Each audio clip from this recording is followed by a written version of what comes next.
Pessoal, voltamos a essa questão de assunto sobre homossexualidade, sobre falar de sexualidade do mundo. O que os cristãos estão fazendo? Os cristãos não conseguem entender a Bíblia. E não há nenhum relato dos apóstolos de Cristo, né, aqueles que receberam o Espírito Santo, a igreja, depois que Cristo funda, né, e dá a missão de pregar o Evangelho, não há um relato deles, de debate deles com pessoas questionando questão de homossexualidade, não há. O que há é um relato de Paulo sobre a vida dos romanos, mas não há debates de Paulo diretamente com os romanos. O que nos leva a entender que a parte de sexualidade citadas na Bíblia é pega como exemplo para os cristãos. Nós não temos direito de julgar os de fora, nós temos direito de julgar os de dentro. Os de fora Deus julgará, porque a conduta deles é segundo a carne, as inclinações são segundo a carne. O coração é de pedra, não é de carne. Não tem o Espírito Santo como intercessor, como ajudador. Não foram tirados do império das trevas, como disse Colossenses 1,13, quando a gente aceita Jesus. Não tem o poder de serem feitos filhos de Deus ainda. A todos quando receberam Jesus, deu-lhes o poder de serem feitos filhos de Deus. Não foram selados com o Espírito Santo, não são propriedade particular de Deus ainda. Podem se tornar se a igreja conseguir pregar o evangelho comum e simples, sem precisar de tanta teologia. É a simplicidade do evangelho, é o amor, é o convívio, sabe? Eu sei que a gente não pode não aceitar certas condutas. Por exemplo, a Bruna Carla se recusou a cantar num casamento. Por quê? Porque as pessoas podem achar que ela está apoiando o relacionamento que está fora de acordo da sua religião. Tudo bem, não é homofobia, não é preconceito, não é nada isso.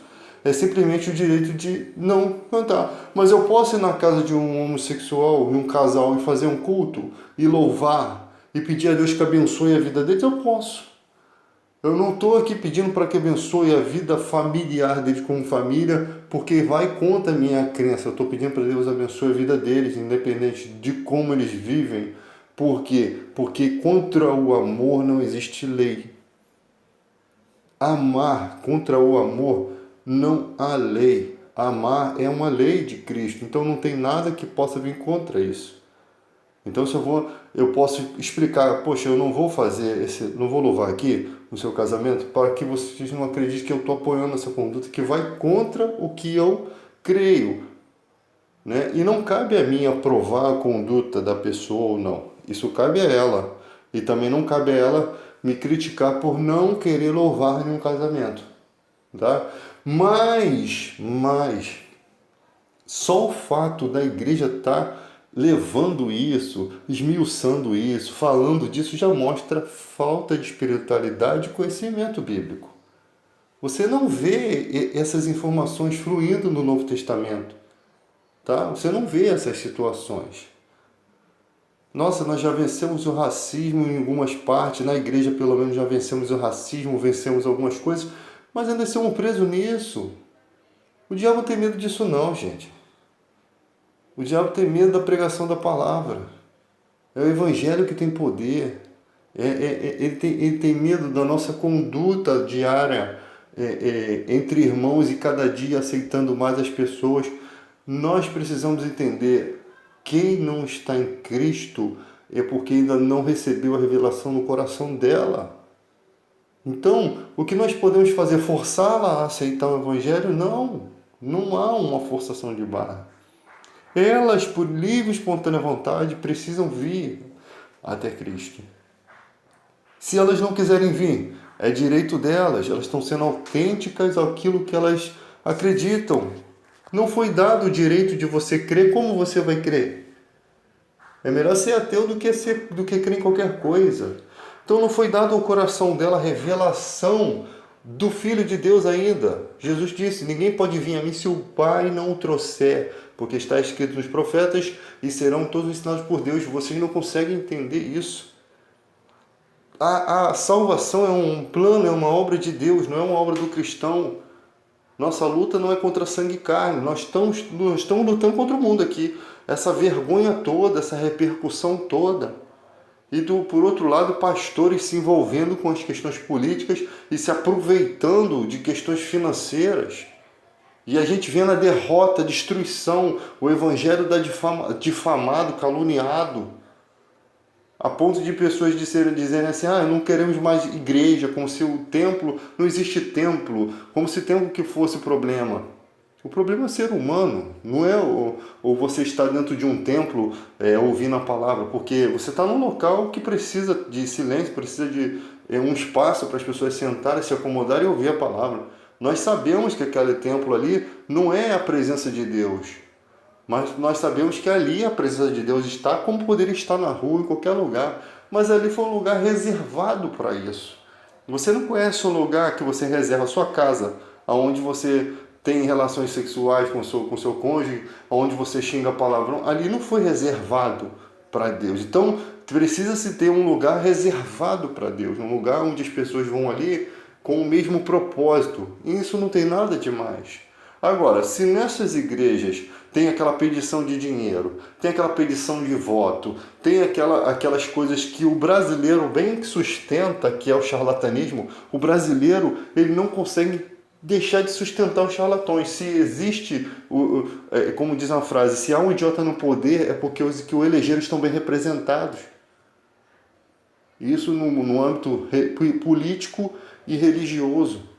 Então nós temos que acordar, isso não salva, isso causa só o que? Contendas, e a Bíblia mesmo fala que não é necessário que os cristãos vivam a contender. Isso não gera conversões, isso só gera nervosismo, xingamentos, isso não gera espiritualidade, os cristãos estão morrendo. Os cristãos estão fracos, estão doentes, estão morrendo. Por quê? Porque eles não conseguem compreender que a mensagem simples de Cristo é o que eles precisam pregar.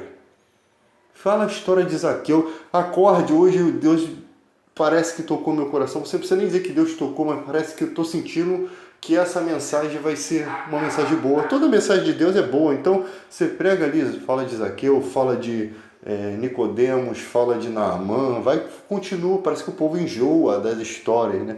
Cada dia você vai ter uma maneira de pregar diferente e uma hora ou outra aquela palavra vai entrar no coração de alguma pessoa. Pode não ser muitas, mas se entrar no coração de uma, e daquela uma vai ser uma luz grande, vai ser uma pessoa livre das artimanhas do inimigo, né? Do valente, né? Que Jesus chama Satanás de valente. Vai ser só aquilo, uma simples semente, um simples, como diz a palavra, como se fosse um fermento, né?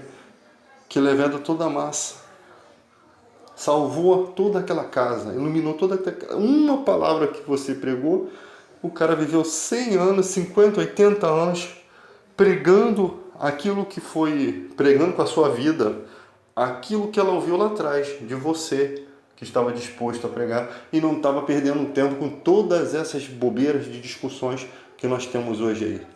É uma repercussão, e a televisão ganha dinheiro, e o jornal ganha dinheiro, e o crente continua pobre, lascado da vida, porque não ganha nada, só ganha mais dia de fofoca, tempo de palhaçada, vergonha.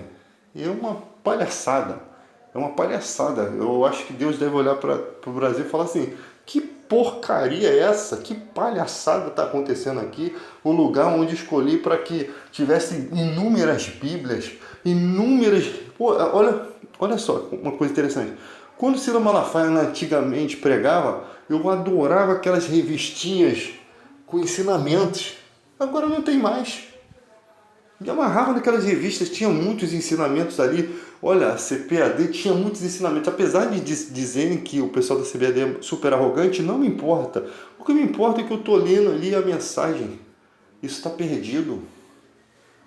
Sabe, parece que a igreja inchou de uma forma assim, eu conheço, eu sei, e pronto, e acabou. E as pessoas querem dar lição de moral em todo mundo. Nós somos simples mortais, pecadores, fracos como todo mundo, e tem gente posando de super-homem e vai cair feio, e vai ser vergonha, porque nós não somos super-homem.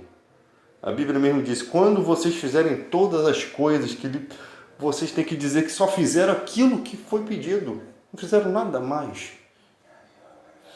Então, todos os dias, nosso posicionamento tem que ser de humildade, de mansidão, nossos passos têm que ser prudentes como a serpente, cautelosos a cada dia. Por quê? Porque aquele que está de pé cuide para que não caia. Então, hoje, você teve um pastor antigamente aí, nos Estados Unidos, que ele pregava contra tudo quanto era igreja, e depois pegaram ele saindo do motel com uma prostituta. Porque o ser humano é isso daí, gente. O ser humano é fraco. O ser humano é como o trapo de imundície, né? Como o profeta mesmo, a nossa justiça são como trapo de imundície. Então, não queira você ficar nessa posição. Não queira muitos de vós serem mestres, porque sabem que os mestres, eles recebem um juízo muito mais forte, uma cobrança muito mais forte.